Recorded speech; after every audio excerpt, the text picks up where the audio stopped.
thank you. Welcome to our workshop today.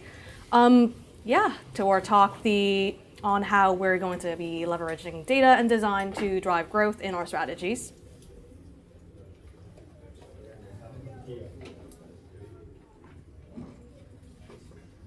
So I'm Apitchaya. I'm a senior data analyst at CMA. What I do ranges from your usual BI solutions like dashboarding, visualization, all the way to engineering data warehouses. Yep, and I'm James Ventris, and I've been at CMA a couple of years now, and have been working on the organic side of the business. So before we kind of get on with the program, just to kind of give you guys a quick idea of who we are, and why we're here giving this workshop, essentially. So we're from Consult My App. We're a London-based consultancy. We specialize in the app space. And we have 6 service areas that cover all parts of the customer lifecycle and span across all your engagement acquisition channels. So we deal with businesses of varying sizes, like SMEs, like Tide, all the way to enterprises like O2, General Motors. And we've got clients in other sort of industries as well. So it's kind of safe to say that we've got a fair amount of experience and have grown alongside the maturing mobile market, which means we're well-versed, essentially, when it comes to dealing with the ups and downs of optimizing app growth. So let's get into talking about one of the biggest challenges we see in the mobile marketing space. So the mobile market has been thriving for a solid number of years since the advent of smartphones. And with time, people are only going to become more and more fluent in consuming and creating new technologies. For people like us who are passionate about developing products, technologies, and services for across the MarTech stack, a maturing mobile market is a growing common enemy. So just hand it over to you guys for a bit. Since we're all in this room here, one way or another, experts in the mobile marketing space, what challenges do you reckon you face in the maturing mobile market? And I can offer the reward of a sock as well. You get a sock thrown at you if you get... Nicely though, I'm not going to chuck it at you. So does anybody have any ideas? Yes, please. I always thought team privacy settings and not being able to see, like having a clear view of your data on that operating system would probably be like a big challenge in the mobile marketing world. Yeah, that's a really good answer, yeah. Is there any other ideas around the room? Raise of hands? No. It's all right. You get a sock. I was kind of hoping for a more dramatic throw, but... So one of our biggest challenges is that we're trying our best to find ways to work against the noise, essentially. So there are over 8.9 million smartphone apps from across all OS app stores. A market research report recently found that only 32% of users remain active after the initial download, which is a bit of a significant decrease from last year's figure at 38, I believe. So the app market is currently in a state where having a good enough product is just not good enough anymore. So businesses in the mobile space are getting progressively smarter and more efficient day in, day out. You're getting more bespoke products across the MarTech stack, a lot of which are becoming increasingly accessible to all sorts of businesses. Options like monolith platforms aren't really just for medium to big businesses anymore. Every good business in the market now has a data stack and the capacity to derive actionable insights from them. So how do you tackle a market where competitors have the same tools and actionable insights at their disposal as you? Equally as much, you're also contending with a growing population of consumers who have less patience and shorter attention spans. Having a well-designed, pretty product isn't going to cut it anymore if you're competing against a market full of, sorry about that, a market full of pretty and well-designed products as well.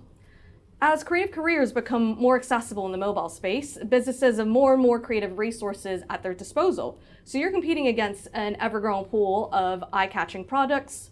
And as so, how do you tackle a market where design stagnation is becoming a growing problem? So we're essentially here to discuss and share what practices we've adopted that enable our clients' products to stand out in an overloaded and noisy app market. So how these approaches can help you stay ahead of the market and push your apps to the forefront of their respective mobile spaces. So when it comes to app growth, the challenges most businesses face revolve around finding ways to drive acquisition and engagement. Our answer to tackling stagnation in the mobile market is to leverage data and design to optimize all aspects of the MarTech stack. We don't work in silos. We work fluidly and we work collaboratively. And this helps us power customer engagement and acquisition. So the data we collect is used to drive performance of user acquisition campaigns by enabling our consultants to make predictive adjustments to things like spend and methodology at near a real-time basis. So to some, a holistic approach to tackling market stagnation drives growth. So what exactly do we do to action the data to encourage user-based growth? How do our service teams benefit from the numbers? Well, let's go into some examples. So one of the biggest problems we see in the consultancy space is figuring out where to prioritize spend and even resourcing to encourage user-based growth and retention. To begin, attribution modeling isn't really a novel concept. Almost every single acquisition platform has their own attribution model. Almost every engagement platform has their own attribution model as well.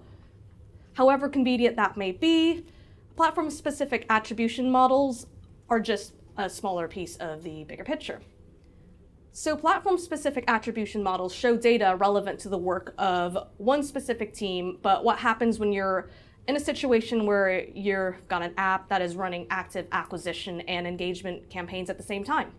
So how can you prioritize where to increase spend when the campaign's impact on the user journey isn't measured on the same scale? So our answer to that is you simply just put it on the same scale. So creating a bespoke attribution model that combines acquisition and engagement touchpoints optimizes resource prioritization and spend.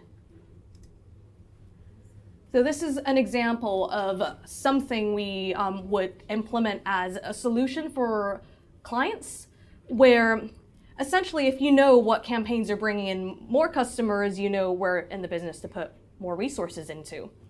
But that's not to say you're only restricted to prioritizing the last touch point before conversion happens. The beauty of using a non-siloed attribution model is that it brings in data from all your acquisition and engagement efforts. All the cross-channel touch points contribute to key moments in one way or another. So whether that be app installs, a completion of your onboarding journey, or purchase events. Thus, you're getting a combinatory view of what campaign efforts are encouraging users to engage with your product and help it grow. Because more often than not, it's usually a combination of acquisition, engagement, and creative design efforts that work together to increase growth metrics, not specifically one thing or another. So a non-siloed attribution model, which we tend to adopt with our customers, allows you to map campaign efforts against a user journey, thus allowing you to effectively gauge and predict what aspects of the market optimization process to focus on. Another key aspect of encouraging growth is how attractive and visible the product is on the App Store, which serves as the main entry point for the majority of users, assuming they're coming in legally. So when it comes to doing ASO against a stagnating market, we found we constantly ask ourselves two questions. One being, how do you effectively quantify the performance of your ASO efforts? And the second one being, what do you do with the performance data that you collect? And essentially, it all comes down to gauging the performance of your efforts as near to real time as possible, and how seamlessly and efficiently you action the performance data across all aspects of the MarTech stack. What helps us stay ahead of the market is that we look at our clients' performance and growth against their competitors per app store. We do this through a set of proprietary tools, the main one being the Visibility Index, which outputs a score specific to clients' apps against their competitors. We also use a keyword performance dashboard to determine what keywords are most valuable against a group of competitor apps, allowing us to output more precise and effective organic and paid acquisition campaigns. So these views are updated on an hourly basis. Thus, we can kind of see the impact of an algorithm change or a metadata change as soon as possible, which allows our consultants to investigate and action adjustments accordingly. So here is a very, very clean example of the share of voice view for one of our US-based gaming clients. The actual share of voice view is usually much more cluttered just because you'd assume that the client app would have more than 4 competitors on the market. So the VI percentage is essentially a true indication of your visibility, taking into account all aspects of the market. It is an aggregation that represents how well you rank in relation to popularity in keyword searches within the market and between its competitors. Here is an example of how we visualize keyword performance. So visualizing keyword performance can also demonstrate seasonal fluctuations. Some keywords are more popular during points of the year, so you're not going to be targeting Easter for Halloween, but you kind of expect to be targeting Halloween for Halloween. This allows for predictive changes to be made to the metadata, enabling us to stay ahead of the curve against competitors. But that's also not to say you should only be using the set of tools to optimize metadata and app listings. Knowing what keywords are bringing the most users in also influences how we output creative assets, essentially. Not only are users likely to search for a set of specific keywords, they're also going to be on the lookout for assets that contain that specific keyword on the App Store. We find that people are more likely to engage when creative assets like screenshots, copywriting pieces contain higher ranked keywords. Not only does it bring in more users, it tends to bring in more quality users or those who are more likely to convert down the funnel. Since we've kind of been talking about how data not only feeds into acquisition and engagement, but also into how design decisions are made, we'll go into a bit more detail about how the data-driven creative practices we've adopted helps drive data growth. And I'll hand it over to you, James. Thanks. Great, fantastic. So I think the saying is, Rome wasn't built in a day, or the Elizabeth line. So, having innovative data-driven content takes time. This is just one of the practices our creative team uses and we think can be adopted among other teams, and it can be split into 4 parts. So that's the hypothesis, the research, the implementation, and then the repeat. So we recommend design teams produce a hypothesis planner that not only touches on the different behaviors on the App Store and the Play Store, but also in differing territories, different states, and everything in between. One example of a hypothesis is that with our research, we found that the video is much more important on the Play Store than the App Store, and that is due to App Store users mainly being more explorative. These hypotheses is normally hit on 3 key testing zones, which will go into the next slide, which is the A/B testing loop. Now, it's not only our data team, such as Ernie, who is mad about data, but also our creative team and other areas of the business. So they will conduct creative research and design trend research and creative optimization investigations to kind of underpin and fully realize what these user behaviors are. And also, after that, we implement these experiments, and hopefully, usually, there's a winning variant. Doesn't happen in all experiments, but if there is meaningful data, then our data teams are interconnected with our creative teams, which will kind of relay the results, and that will affect the next steps in the experimentation loop. So to help you visualize what the loop is, here it is. It is 3 different sections: design, communication, and layout. We can see that once a new concept is input into the loop, we recommend that 60% of the testing is about new concepts and design elements, such as the screenshots, the different backgrounds, the feature art, maybe any videos or icons. 20% of the testing is revolving around communication, such as the screenshot copy. Perhaps the app is going in a little different direction in terms of tone of voice. Is it becoming more playful? Is it becoming more formal? And also the headline copy. 20% of the testing is also about the layout. So that is perhaps you have a feature in the screenshot set that is towards the end, and you want to move it up towards the 2nd or 3rd screenshot to see how that impacts conversions. And of course, this is a loop, so we repeat, repeat, repeat forever. So with all of these tools, how do we maximize their value through our way of working, and how can you guys adopt that too? So here we have a quick kind of diagram of how data, organic acquisition, paid acquisition works with design and inputs some deliverables such as custom product pages, in-app events, and much, much more. So one way of doing that is working in an integrated way. So that's having regular bi-weekly or weekly meetings with these different departments to align on different client objectives, any blockers, any progress, and any ideas to develop as well. This also allows real-time collaboration. So, an advantage of not working in silos is that when an idea gets proposed, these different departments can input their voice as well. Now, granted, sometimes the creative team won't want to hear what the data team has to say, but sometimes this can lead to a good idea becoming a great idea. Also, dynamic decision making. So being so aligned allows deliverables to move quicker. And also, decisions can be made instantly. You don't have to wait a month to see if it fits within the branding, and you don't have to wait another month to see if it fits within the paid acquisition strategy. Now, after all of this synergy, it's really important to have an interconnected feedback loop. And that means feeding back all of the conclusive and meaningful data to the rest of the teams, because any results can impact the strategic roadmap that is currently being executed. So now that we've gone on about the way we work in non-siloed teams, we thought we'd follow up with some real-life examples of the impact we've had on growth with some of our clients and how we've worked in this holistic way.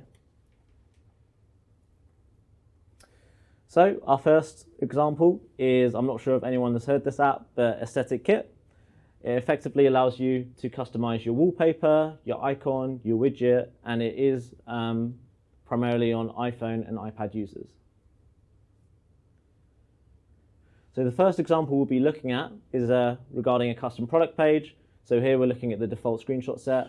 Just in case anyone doesn't know what a custom product page is, it basically allows you to create additional versions of the app that highlights, or an additional version of the app product page that can highlight different content or specific features.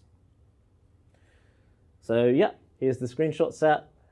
Default one, we can see that they are very colorful.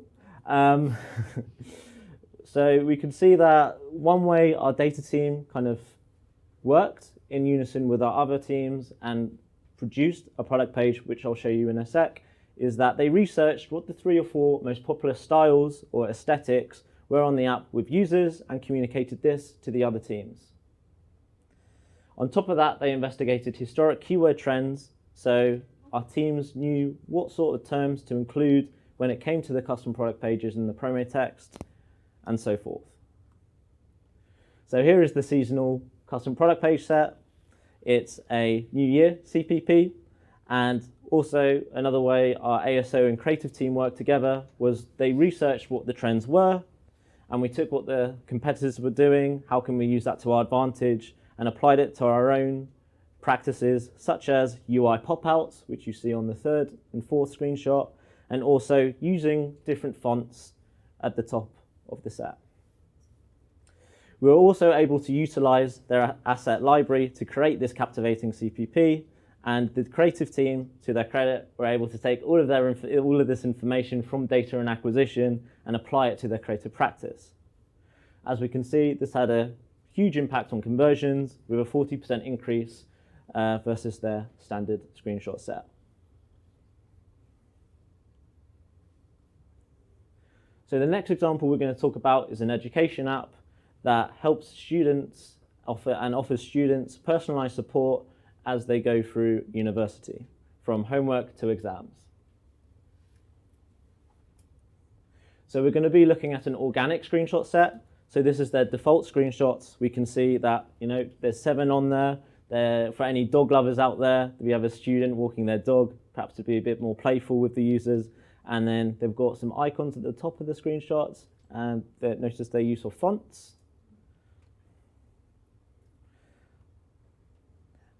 And this was the screenshot set we worked on and experimented against versus the old screenshot set.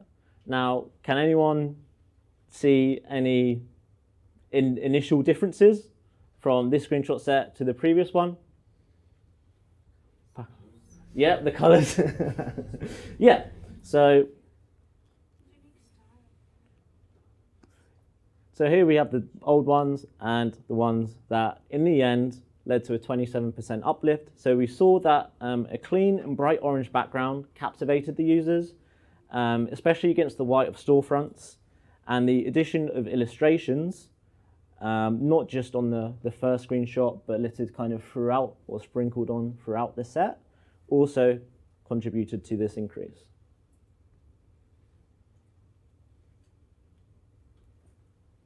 So how can you guys do this and apply this to your apps or your clients?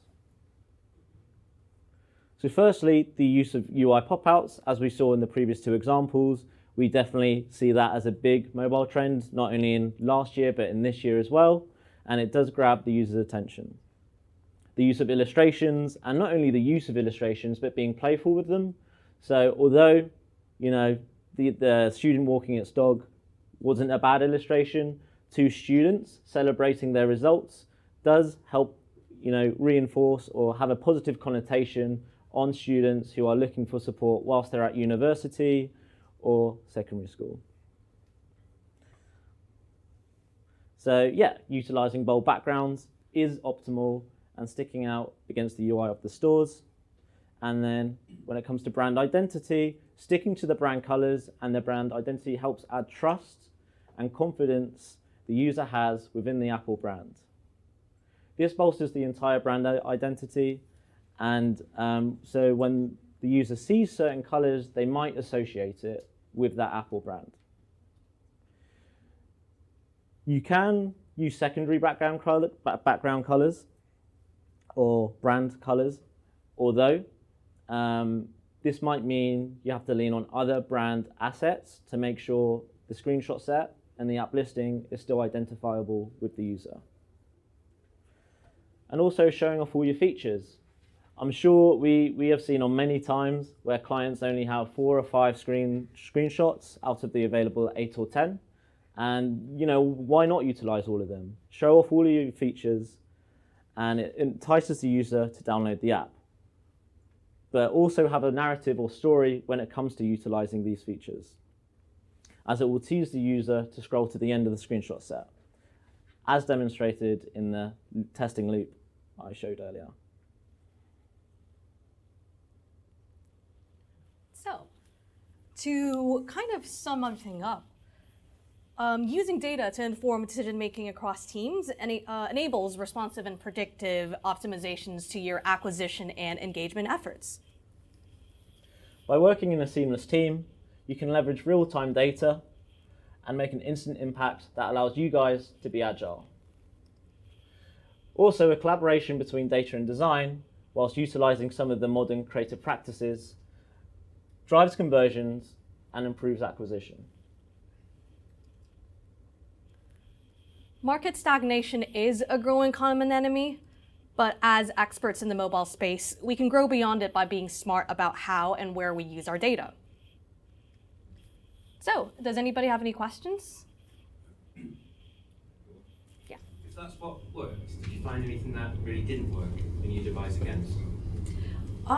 Yeah, I think we, because we do that whole testing process thing. From a data standpoint and a CRM standpoint, I think it was a lot of what we do in our, say, engagement strategies, things like maybe sending emails or sending push notifications at the wrong time, or we were focusing more on using the data to essentially focus on one specific acquisition channel and having that be the determinant of where we spend our money, because that's where we think we're bringing in the most users, whereas other acquisition channels were bringing less users, but they were bringing in more impactful users or people who were more likely to convert. Is there anything, an ASO example you'd be able to give? Yeah, so not every experiment will yield 27% improvement in conversions, but what it is a test and learn experience. So if one concept doesn't work, you can make little tweaks on top of that to see, does changing the screenshot set order have an impact, or changing the copy, or other kind of design tweaks. Do you think it's coupled with the reviews as well, given it's so closely relatable in terms of the screen real estate? In the reviews impacts optimally? Reviews definitely impact visibility more on the Play Store.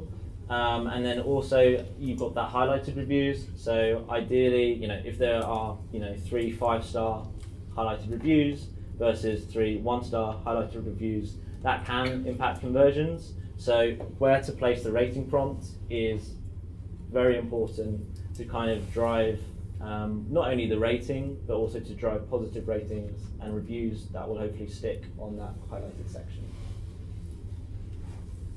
Do you know the example you used first about the New Year screenshots? Yeah. You said they were like a 40% increase, but they were very heavily weighted towards that look of New Year. Yeah.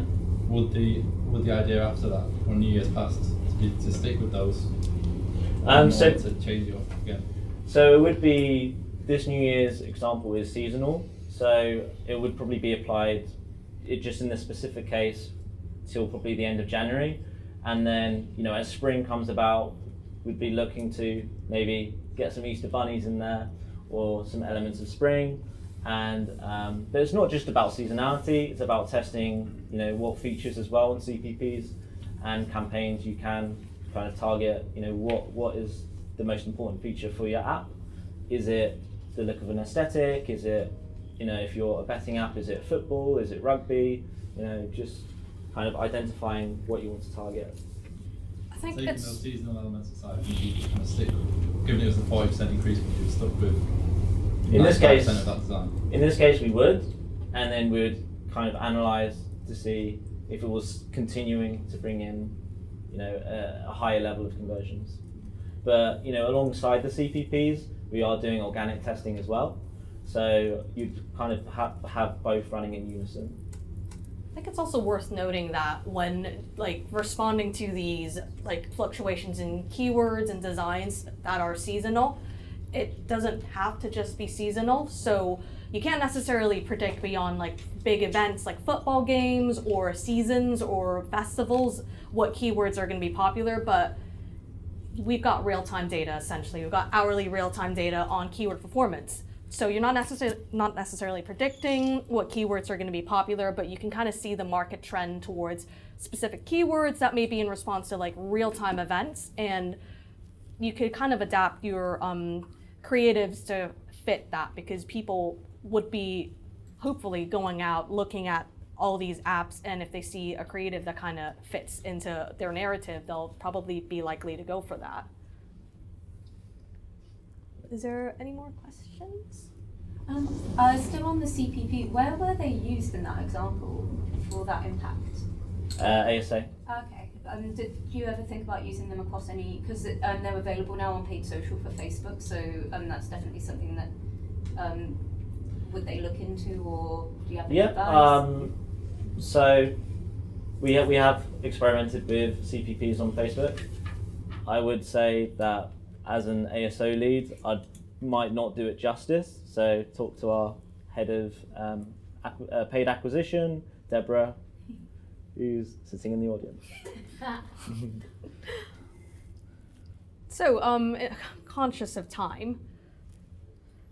But yeah, thanks for joining us today and having a listen in on our workshop. If you do have any further questions, we'd love to have a chat with you at our booth. I think we're booth 3/4. We're still debating that right now, which I know sounds really bad, but yeah. But yeah, we'd love to say hi. We've got more socks. We've also got chargers and all other fun merch. Thanks. Thanks.